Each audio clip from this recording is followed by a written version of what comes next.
Nasai Minasan. Today we're gonna talk about Ohsama Sentai King-Ohger episode 32. This is a crossover episode with KuroIruka and it is amazing. Okay, so not gonna lie, I am kind of like a little bit on the edge of my seat when I'm actually watching this episode, because I was like, this is just gonna be a one-off spin-off episode. It has nothing to do with the rest of the plot at all, but I was so damn wrong. Okay, this episode kind of like remind us on a lot of things that we haven't got answer to in the first part of Ohsama Sentai King-Ohger, and that is the fact like how the hell did Gira talk to the Shoe God itself. Okay, like I think this answer was never answered, like this question was never given an answer to, and all of us just kind of like forgotten about it and just kind of like, okay, let me move on to the Galactic Insect King and all those stuff. But this episode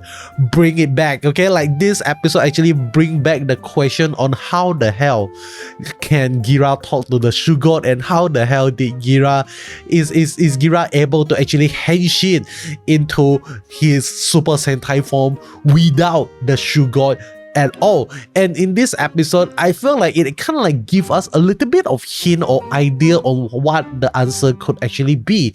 And the answer could actually be that Gira himself could actually be KuroIruka. Okay, like maybe like he and KuroIruka is fused with one another. Like he actually have the soul of KuroIruka inside his body itself. So they will actually kind of like explain why Gira is able to talk to Shoe God and why he is able to henshin into the Sentai even without the Shoe God being present at all in Earth, okay, in the Japan territory, something like that. And I think that is a really amazing reminder to kind of like remind all of us how special Gira actually is compared to the rest of the Super Sentai.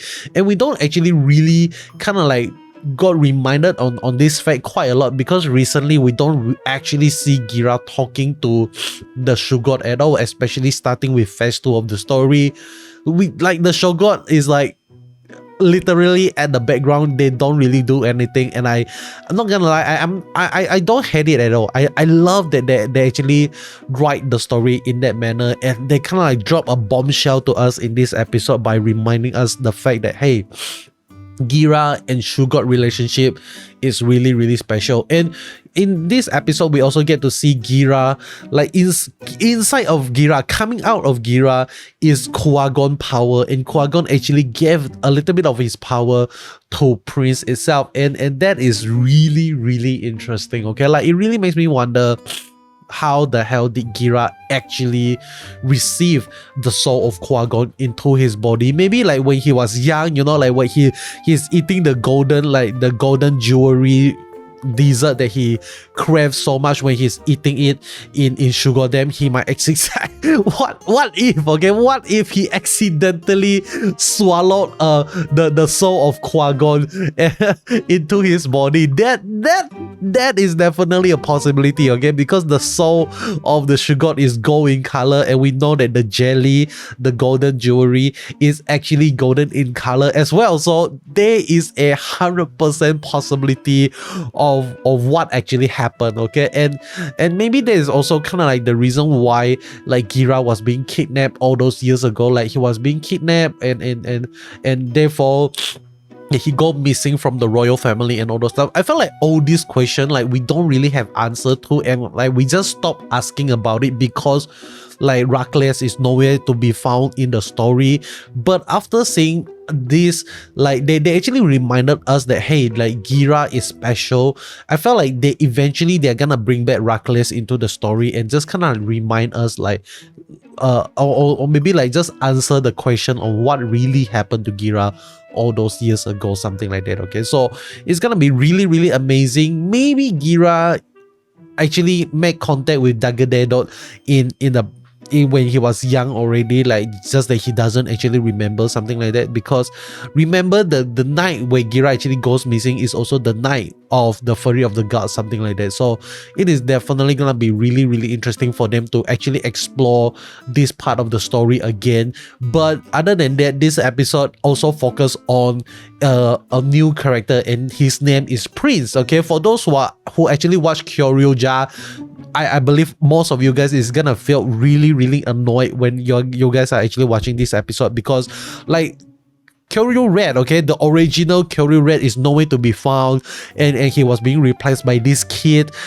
supposed to be the new Red Ranger of the KuroIruka. And how they actually explain this is like they are nakama, okay? So I would assume the OG Red and the OG Gold actually sent this boy from an alternate timeline, something like that. So this is actually telling us that Kyoryu Red and Kyoryu Gold actually managed to find a way to go to alternate timeline or something like that, maybe, or maybe like they managed to travel into another universe and into another space, and they managed to find this kid, something like that. I'm not sure, okay? I'm really, really not sure. But Prince is supposed to be from the future. He's the next generation. He's supposed to be the greatest breath of that generation, something like that. But when we first saw him in the series, he's still like what Gira called him, as slumbering king, okay? Like he is not yet awoken his power yet. And this actually kind of like reminded me of Gira quite a lot, because like when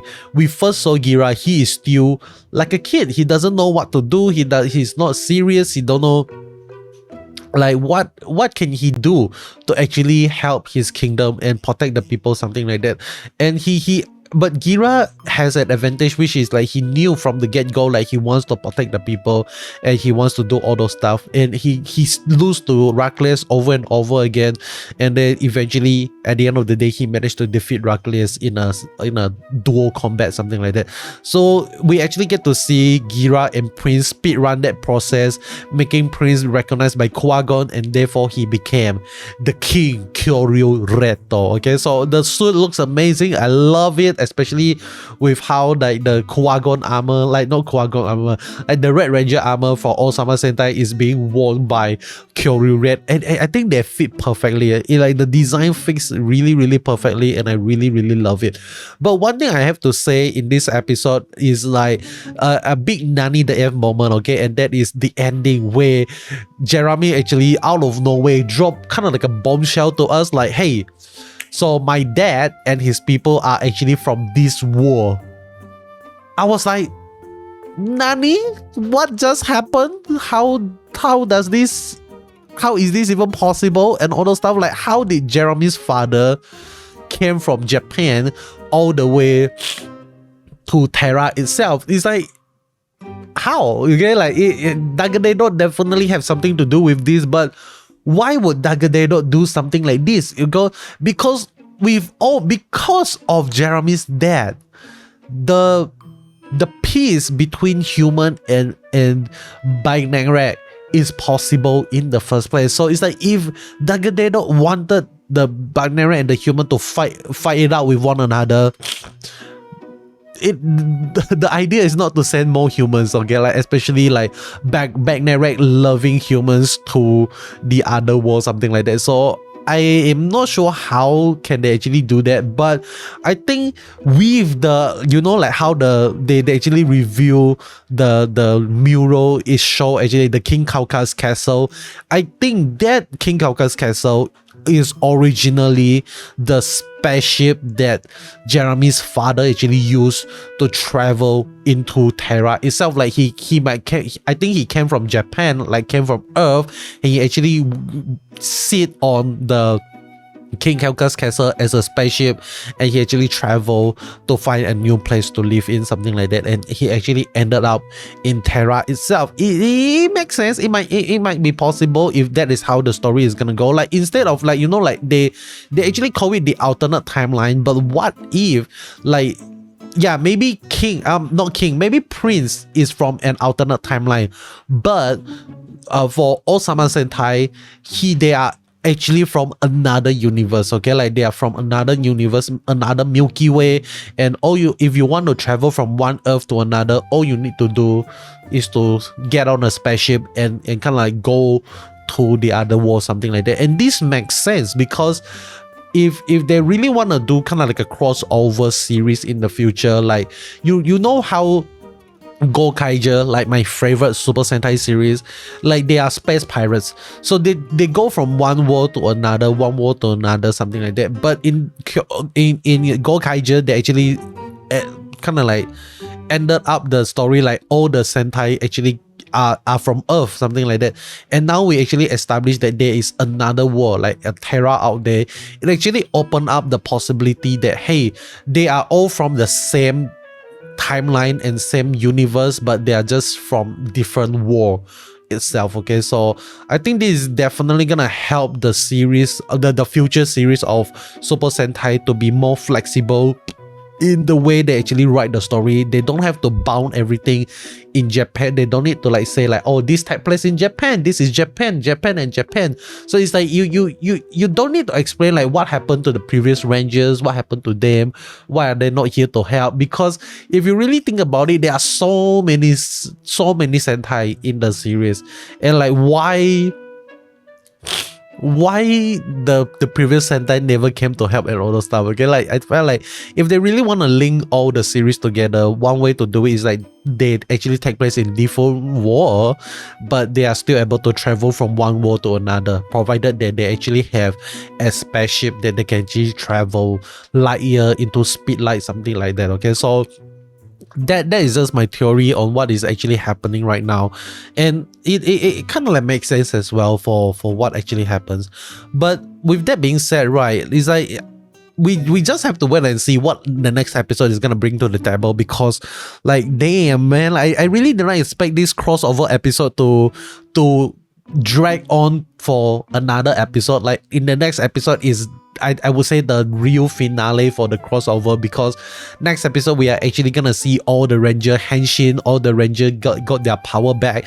So that is gonna be really cool and really subarashi as well. But with that being said, that is all from me for this episode of Ohsama Sentai King-Ohger. I'm not sure whether or not I'm actually gonna go and watch KuroIruka or not, because one thing I have to say that I found it really cringe is how you guys are gonna hate this for me, but I found it really cringe when before their henshin, they actually make a silly little dance.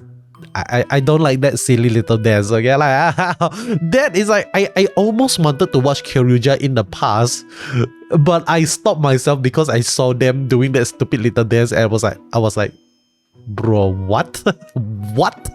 And I just like, okay, I'm gonna skip this series, something like that. Okay, so but with that being said, that is all from me. Hope you enjoy. If you like what you see, you know what to do. Subscribe, and if you made it this far into the video, means you truly enjoy the content that I'm actually giving to everyone out there who is watching this YouTube video. So I want you to comment the word, what is a good word here. Okay, like I want it to be something special.